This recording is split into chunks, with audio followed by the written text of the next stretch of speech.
வணக்கம். இன்னைக்கு நம்ம பால் கொழுக்கட்டை எப்படி செய்ய போகிறோங்கிறது தான் பார்க்க போகிறோம். தஞ்சாவூர் சைடில் பால் கொழுக்கட்டை எப்படி செய்வாங்கன்னு.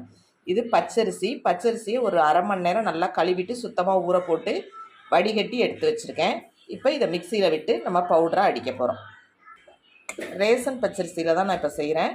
புழுங்கரிசியில் வேணாலும் நீங்கள் இதை செஞ்சுக்கலாம். புழுங்கரிசியில் செய்கிறதா இருந்தால் நல்லா ஊற வச்சுட்டு கிரைண்டரில் மாவு மாதிரி நம்ம அரைச்சி நல்லா திக்காக அரைச்சி உருட்டி போட்டு செய்யலாம். இது உடனடியாக செய்கிறதுக்காக பச்சரிசியில் ஒரு அரை மணி நேரம் ஊறினா போதும். நல்லா மிக்சியில் பவுடர் பண்ணி எப்படி செய்யணுங்கிறத இப்போ பார்க்கலாம். இப்போ மிக்சியில் போட்டு நல்லா நைஸாக பவுடர் பண்ணிக்குவோம். தண்ணி ஊற்றாமல் நல்லா பவுடராக பண்ணி எடுத்துக்கணும். இது மாதிரி சல்லடையில் கொட்டி நல்லா சலித்து எடுத்துக்குங்க. நைஸாக இருக்கணும், அப்போ தான் நல்லாயிருக்கும். மாவை ஃபுல்லாக அடிச்சுட்டு சலிச்சுட்டு காட்டுறேன். அடுத்து என்ன செய்யணுங்கிறத பார்க்கலாம். இந்த அளவுக்கு மாவை நல்லா நைஸாக சலித்து எடுத்து வச்சாச்சு.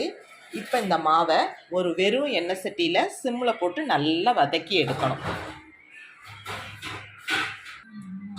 இப்போ மாவை நல்லா வதக்கி எடுத்துக்கிட்டால் தான் கொழுக்கட்டை நல்லா சாஃப்டாக இருக்கும். நல்லா சிம்லேயே வச்சு நல்லா வதக்கி எடுக்கணும் மாவை.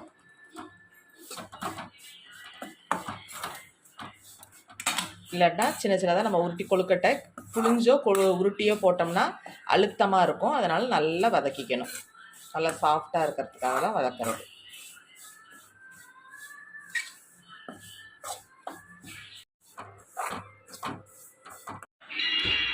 ஒரு 1/4 ஸ்பூன் உப்பு போட்டுக்கங்க. 1/4 ஸ்பூன் குறைச்சலாகவே உப்பு போட்டுக்கோங்க. உப்பை மாவோடு சேர்த்து மிக்ஸ் பண்ணிக்கிங்க. வெந்நீர் ஊற்றி மாவை இடியாம மாவு மாதிரி பிசைஞ்சு எடுத்துக்கணும்.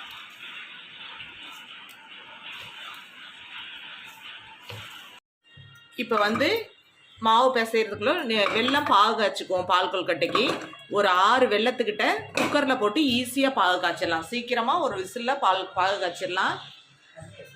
8 அச்சு வெல்லம், ஒரு டம்ளர் தண்ணி ஊற்றி இதை குக்கரை மூடி ஒரு விசில் விட்டு எடுத்துருங்க. பாகு நல்லா காஞ்சி வந்துடும். அதுக்கப்புறம் வடிகட்டி நம்ம எடுத்துக்கலாம். மாவை இந்த அளவுக்கு அழகாக பிசைஞ்சு உருட்டி எடுத்து வச்சுட்டேன். இப்போ இதை சின்ன சின்னதாக உருட்டிக்கணும். உருண்டை மாதிரி உருட்டிக்கலாம், இப்படி உருட்டி போட்டுக்கலாம். இல்லைன்னா இது மாதிரி உருட்டி உருட்டி உருட்டி எல்லாத்தையும் போட்டுக்குவோம். இது மாதிரி மாவை நல்லா சின்ன சின்னதாக உருட்டியோ நீட்டமாவோ எந்த டிசைனில் வேணுமோ அது மாதிரி செஞ்சு எடுத்து வச்சுக்கோங்க. கொஞ்சோண்டு மாவு உருட்டாமல் இருக்கட்டும். இதை லாஸ்ட்டாக என்ன பண்ணுவோங்கிறத பார்க்கலாம். தண்ணி ஒரு டம்ளர் தண்ணி வச்சு நல்லா கொதிக்கட்டும். கொதிச்சோடனே இந்த உருட்டி வச்ச கொழுக்கட்டையெல்லாம் இதில் போட்டுக்கலாம்.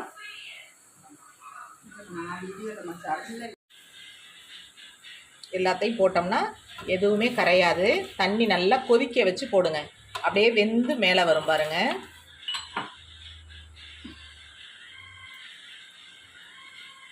வெந்து மேலே வர வர நம்ம எடுத்து எல்லாத்தையும் போட்டுக்க வேண்டியதுதான். இது மாதிரி கொழுக்கட்டை வெந்து மேலே வரும் பாருங்க.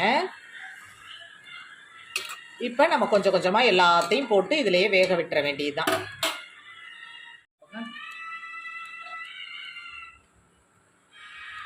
அப்படியே போட போட அடியில் உள்ளதெல்லாம் வெந்து மேலே வருது பாருங்கள். இது மாதிரி போடணும். அப்போ தான் ஒன்றோட ஒன்று கரையாமல் இருக்கும். இப்போ குக்கரில் காய்ச்சி வச்ச பாகை இது மாதிரி ஊற்றிடுங்க. பாத்திரத்தில் வேணாலும் காய்ச்சிக்கலாம்.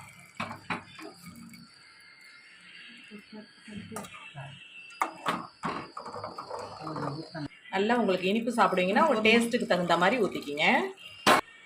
இப்போ நல்லா ஒரு முடி தேங்காய் பூவை திருவி வச்சுருக்கோம். இப்போ இது மேலே தூவிடுவோம்.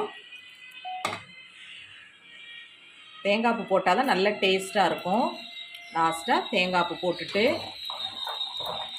நுணுக்கி வச்சுருக்க ஏலக்காவையும் இதோட போட்டுருவோம்.